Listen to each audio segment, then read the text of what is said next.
ఏ మనిషి అయినా ఒక ఎదుగుదల ఉందంటే దాని వెనక ఎన్నో కారణాలు. మీరు రాత్రికి రాత్రి ఏమి ఇది కాదు, చాలా కష్టం ఉందండి, చాలా కష్టం ఉంది, చాలా కష్టం ఉంది దీని వెనకాల. అలాంటి ఆ కష్టం వెనకాల ఇన్స్పిరేషన్ ఎవరంటే మా అమ్మ ఉంది. మా అమ్మ కష్టాన్ని, మా అమ్మ నాన్న కష్టాన్ని నాకు గుర్తు చేసిన కాలం గొప్పది. ఆ కాలం నన్ను ఇంత దూరం తీసుకొచ్చింది. ఇప్పటికి కూడా ఆకలింపు చేసుకోలేని సంఘటన ఏంటి? ఓ పెద్ద మనిషి చనిపోయారండి. చనిపోతే వాళ్ళ ఇంటికి వెళ్ళానండి. జనరల్గా చూడంగానే హక్ చేసి జనరల్గా వెళ్తుంది ఎవరికైనా. నేను ఎవరిని ఇంప్రెస్ చేయడానికి నేను ఎప్పుడు ట్రై చేయను. నాకు అవతల వాళ్ళని ఇంప్రెస్ చేసి మనం ఏదో నేను ఎప్పుడు ట్రై చేయను. నేను ఆ అవకాశం వాళ్ళకి ఇవ్వను, నేను అడ్వాంటేజ్ తీసుకోను. రెండు ఉంటాయి. తండ్రి చనిపోయినాడు గబక్కన అట్లా పట్టుకుపోతే 2 చేతులు పక్క తీశాడు. ఓ ఇక్కడ హోదా ఉంటేనే మనం వీళ్ళని హక్ చేసుకోగలమేమోలే అనుకున్న సందర్భం అది. ఆ వ్యక్తులను చూస్తున్నప్పుడల్లా నాకు అనిపిస్తుంది, ఏమరా బాబు చిన్న జీవితం రా నాయన, మళ్ళీ పెద్ద పెద్ద ఏమంటారు ఆధ్యాత్మిక ధోరణులు, తత్వాలు ఇవన్నీ ఎందుకురా బాబు, చాలా ఉంటాయండి ఇవన్నీ. మనం ఇండస్ట్రీ పర్సన్ ఆయన ఓ చాలా పెద్ద పేరున్న పర్సన్. అంటే నేను అంటాను, నువ్వు చచ్చిపోతావు డెఫినెట్గా, నేను చచ్చిపోతా. మనం ఒక చోట పని చేస్తున్నప్పుడు ఎందుకు ఇవన్నీ, రైట్ కదా. నేను 1 కేజీ బిర్యానీ ఇస్తా, ఈరోజు నువ్వు తింటావు గురు, తినగలవా? కేజీ బిర్యానీ 2 కేజీలు బిర్యానీ తీసుకొచ్చి నీ ముందు పెడతా, నువ్వు ఒకటి తినగలవా? తినలేవు కదా. ఎందుకు గురు ఇంకా దీనికి మళ్ళీ డైలాగులు, తత్వవేత్త, ఆర్థిక, మళ్ళీ దీనికి ఒక గ్రూపు, ఒక తత్వవేత్తల గ్రూపులు ఒకటి, వీళ్ళంతా పోయి ఎక్కడో సమావేశాలు ఏర్పాటు. అబ్బా రామచంద్ర అనిపిస్తుంది. ఇంకో పెద్ద ఆర్టిస్ట్ ఉన్నాడు, అతనికి తెలియాల, గుర్తు రావాలని ఈ విషయం చెప్తున్నాను నేను. ఓ సినిమా చేస్తున్నాం ఓ పెద్ద కంపెనీలో. సందర్భంలో మాట వచ్చినప్పుడు ఏంటి రెమ్యునరేషన్ అది ఇంత ఏదో ఇంత ఇస్తున్నారు.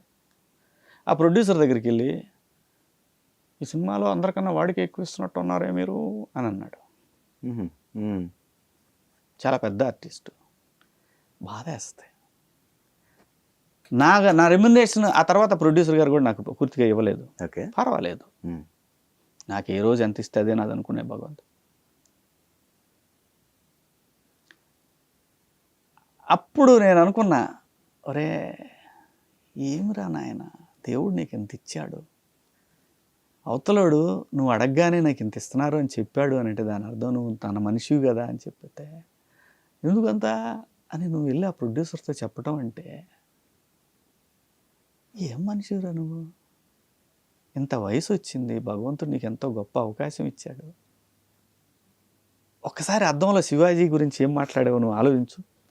నేను మీకే చెప్తున్నా, అర్థమైపోతుంది మీరు చెప్తున్న దాంట్లో ఆ పెద్ద హీరో ఎవరు అనేది అర్థమైపోతుంది.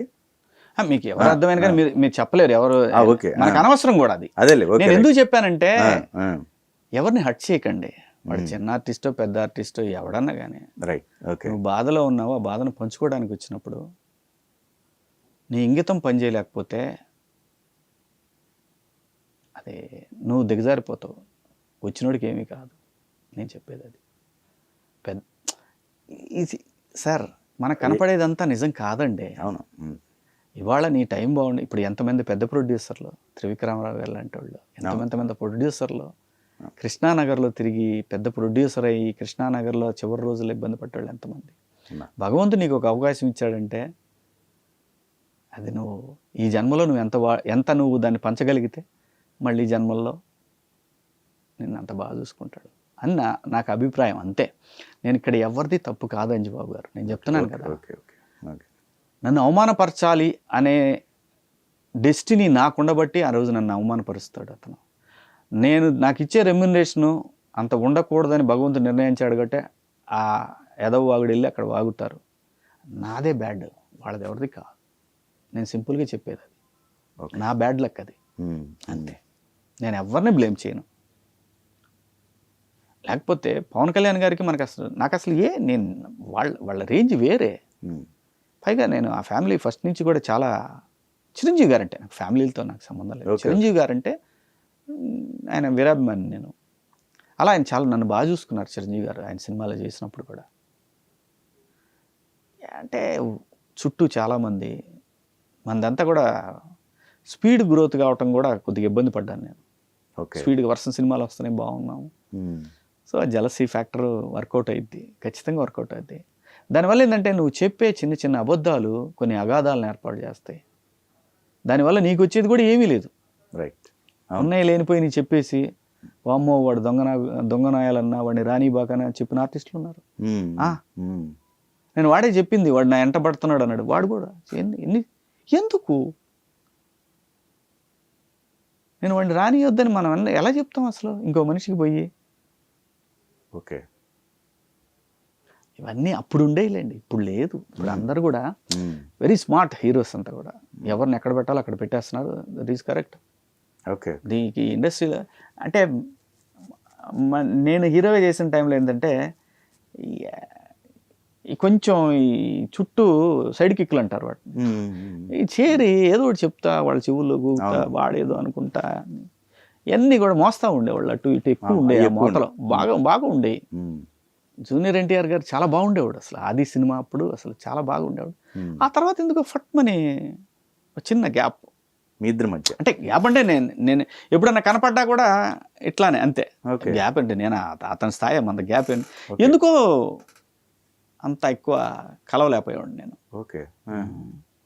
కనపడితే అంటే అంతవరకు. ఆది సినిమాకి చాలా బాగుండేవాడు. అప్పుడే ఇంకొక క్యాండిడేట్ గ్యాప్ క్రియేట్ చేశాడని నాకు బలమైన అనుమానం. అదే చెప్పాను కదా మీకు, ఇట్లాంటివన్నీ కూడా ఇట్లాంటివన్నీ కూడా ఎదుగుతున్నాం అన్నప్పుడు ఇంకా ఎక్కడ దగ్గర అవుతారో ఏమొస్తుంది. నీ జాతకం నీది, నా జాతకం నాది, అంతే కదా. ఇప్పుడు ఇవాళ ఉదాహరణకి నాని ఉన్నాడు, దసరా సినిమా చేశాడు. ఎవరన్నా ఊహిస్తారా 100 కోట్ల సినిమా అతను చేస్తున్నాడు? అలా అలా అలా వచ్చేసాడు. అంతే, టైము కష్టం, చాలా క్యాలిక్యులేటెడ్గా వెళ్తున్నాడు. చాలా బాగా అనిపించింది నాకు. నేను వెళ్ళలేకపోయాను అలాగా, వెనకాల లగేజీలు పెట్టుకోవాలా అతను కూడా. నాకు అనిపించింది పొలిటీషియన్ కాలేదు పూర్తి స్థాయి, కానీ కొన్ని సమస్యల గురించి యాక్టివ్గా ఉన్నారు. మరి సినిమాకి ఎందుకు దూరం అయ్యారు? సినిమాకి అసలు విభజన అనేది నా జీవితంలో నాకు ఒక పెద్ద ఎందుకో తెలియదు, నేను చాలా పర్సనల్గా తీసుకున్నా విభజన అనేదాన్ని. ఆంధ్రప్రదేశ్ విడిపోతుంది అనేదాన్ని జీర్ణించుకోలేకపోయాను. ఇప్పుడు పవన్ కళ్యాణ్ గారు సినిమాలు అటు రాజకీయాల్లో ఉంటూ సినిమాలు కూడా చేస్తున్నారు, అట్లా చేసేవాళ్ళు కూడా ఉన్నారు, బాలయ్య బాబు గారు. మీరు అసలు కంప్లీట్గా దూరం అయ్యారు. తెలీదు అంజిబాబు, నిజంగా నాకు తెలీదు. నాకైతే చేయాలనే ఉంది, నిజం చెప్తున్నాను. నాకైతే చేయాలని ఉంది, తెలీదు. నాకు మంచి క్యారెక్టర్ వస్తే మాత్రం, మంచి క్యారెక్టర్ అంటే నేనది, నాకు శివాజీ క్యారెక్టర్ బాగా చేస్తాడు, కాస్త రెబల్గా ఉంది క్యారెక్టరు, ఏంటి నెగిటివ్ షేడ్స్ ఉన్నా కానీ నాకు హీరోగానే చేయాలని ఏం లేదు, అలా చేయాలని ఉంది నాకు. నెగిటివ్ షేడ్స్ అంటే చెప్పాను కదా, ఒట్టేసి చెప్తున్నా కూడా ఉంటుంది. కాదు, మీకు ఉషాకిరణంలో 4 సినిమాలు చేశాను, పెద్ద కంపెనీలో 4-5 సినిమాలు చేశాను అట్లా నేను. కాకపోతే ఏంటంటే చెప్పాను కదా, మీడియా అప్పుడు అంత లేకపోవడం మన బ్యాడ్ లక్ అంతే. Okay okay. నేను ఇప్పుడు సినిమా చెయ్యాలనేది డెఫినెట్గా నాకు చాలా బాగా అనిపిస్తూ ఉంది. ఇప్పుడు కాదు, గత సంవత్సర కాలంగా అనిపిస్తానే ఉంది నాకు. యాక్చువల్గా మా ఫ్రెండ్స్ 2 రీమేక్లు కొన్నారు కూడా చేద్దామని. మళ్ళీ 4వ అనేసరికి నేనే వద్దని ఆపేశా. ఓ తమిళ సినిమా కొన్నారు, నేనే ఆపేశా.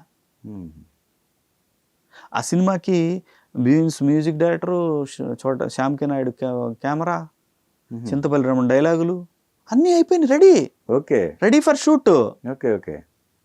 నేనే భయపడ్డా, అరే వీళ్ళు ఫ్రెండ్ అని చెప్పి సినిమా తెస్తున్నారు, మళ్ళీ ఏదైనా అయితే రేపొద్దున మమ్మల్ని అంటే ఇది ఇండస్ట్రీ, నాకున్న అనుభవాలు తీసుకొచ్చి మమ్మల్ని ముంచేసాడంటారా, వామ్మ వద్దురా నాయన, ఎవరన్నా ఇస్తే చేద్దాం సినిమా, మనకి ఫ్రెండ్స్ సర్కిల్లో సినిమాలు ఇవన్నీ వద్దని. ఎందుకంటే నాకు అట్లానే అనిపిస్తుంది. నాకు తాజ్మహల్ గుర్తొచ్చింది. నేను సినిమా స్టార్ట్ చేసాము మనం, ఇక చూసుకో విభజన అన్న 2010లో 12కి రిలీజ్ అయింది సినిమా. అది భయం వేసింది నాకు. మళ్ళీ ఇది కరోనా అంటున్నారు, నేను మళ్ళీ మన మీద పడుద్దేమో, ఇదంతా గోల తలకాయ నొప్పి, ఉన్న ఫ్రెండ్షిప్ పోద్దని చెప్పి నేను ఆపేశాను. నేనే ఆపేసాది. మంచి సినిమా ఉంది, రెడీగా ఉంది, అది చేద్దామని ఉంది, నిజంగా చెప్తున్నాను.